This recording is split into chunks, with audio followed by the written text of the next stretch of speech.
A couple of weeks ago, Pam Shriver said that she didn't believe Ash Barty will finish 2022 as world number one.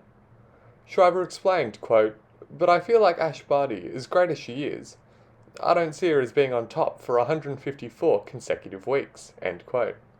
Personally, I disagree.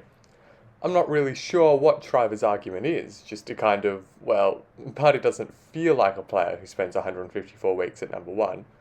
So I felt compelled to make the case for Barty finishing yet another year on top of the WTA rankings.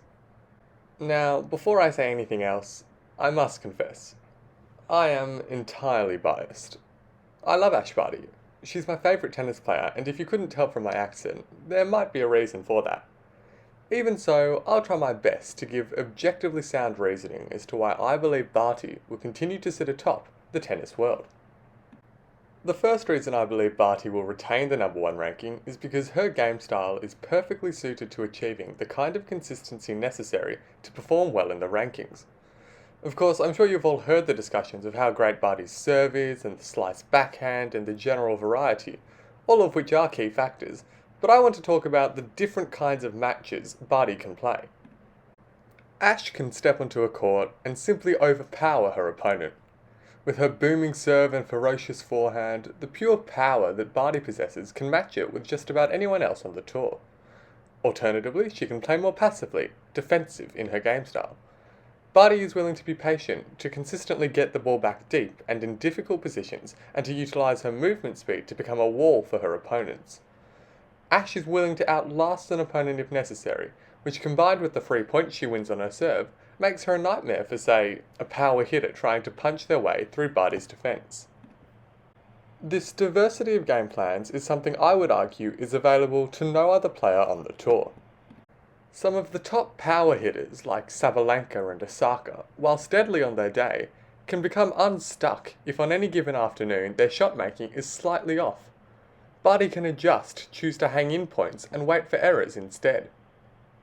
Meanwhile, the likes of Svitolina and Halep may well be able to grind down plenty of opponents, but they don't share Barty's ability to win by simply overpowering the person on the other side of the net.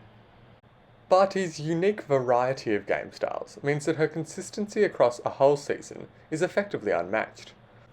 Whilst it doesn't necessarily mean that she will win every slam, it does mean that across the course of a season, in all the different conditions and considering all the variables a player faces, Barty's game holds up the best. On a related note, I do want to say something about Ash's serve. The Barty serve is as good as any in the world. The power, variety and clutch timing of it make it Barty's most important weapon. Ash effectively guarantees herself a handful of games per set simply with her serve, a rare luxury, particularly in the women's game. The serve alone has and will continue to win Barty matches. She's won matches without finding her serve too, think of her recent match against Coco Gauff in Adelaide, but most of the time the serve is firing, at which point she becomes extremely difficult to beat. The second key reason I think Barty will finish 2022 at number one is because she can play on all surfaces.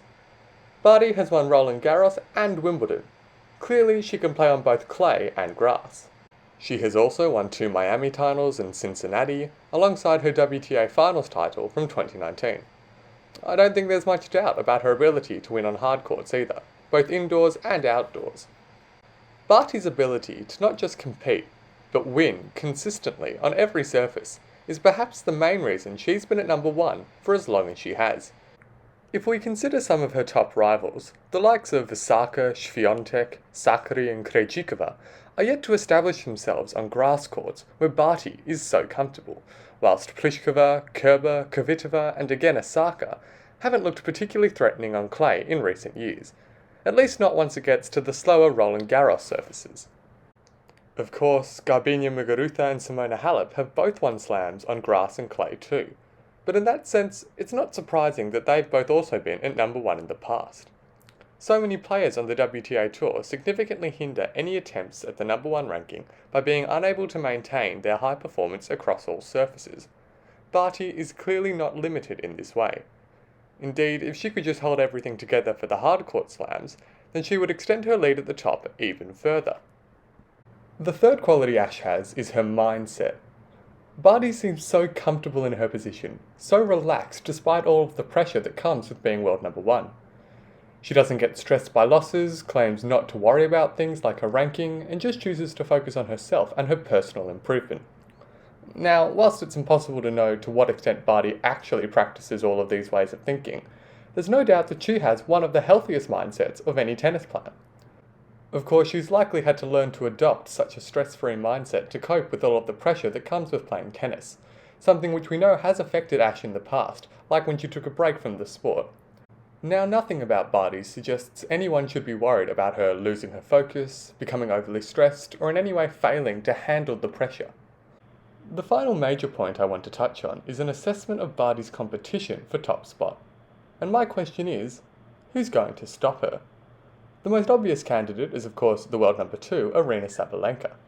I think Sabalenka is certainly in with a good chance of being the player to dethrone Barty on the basis that she's achieved what she has without particularly impressing at the slams. Sabalenka has shown that she can play on all surfaces and has a really ambitious mindset. I suppose the main drawbacks for the Belarusian are that she seems to put a little bit too much pressure on herself at times, such as during the slams, and that her game is reliant on her finding her range on her high-risk shots.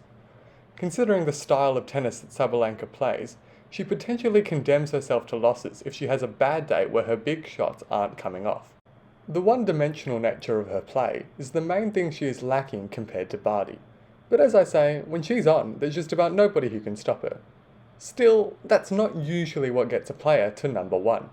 Speaking of which, a lot of interesting discussions arise when looking at former number ones. Simona Halep could well provide a stern challenge this year as she returns to fitness. Meanwhile, Garbiñe Muguruza is flying high after winning the WTA finals at the end of last season.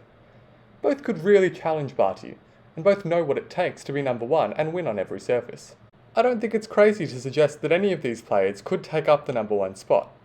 The only thing is that across the fields of game style variety, all surface play and mentality, I think Barty still comes out on top. Naomi Osaka is another interesting suggestion considering how dominant she is on hard courts, but of course she'll need to improve on clay and grass whilst playing consistently enough this year to really threaten.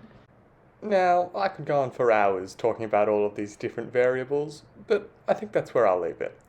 Pam Shriver says Barty doesn't seem like a player to spend 154 consecutive weeks at number one. I disagree. I think Barty is exactly the kind of player who could achieve that.